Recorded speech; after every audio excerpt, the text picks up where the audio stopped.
కష్టాలు ఎదిరిన ఇకలి అడుగులో సంఘర్షణ గీతాలు వినిపించగలరు సాగిపోయే ఆశల గమనంలో నిన్ను వెన్నంటే నీ నీడ నిలిచే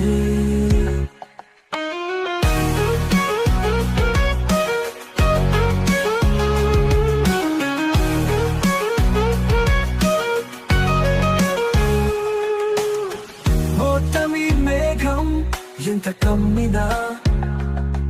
నీ కిరణం చీకటిని తొలగిస్తే తల్లిదండ్రుల కంటి వెలుగుగా నువ్వు నిలుస్తావు నిత్యముగా ఉన్న ఓరిని విరచి కన్న తల్లిని మరచి చదువు విలువ తెలిసి జ్ఞానాన్ని తలచి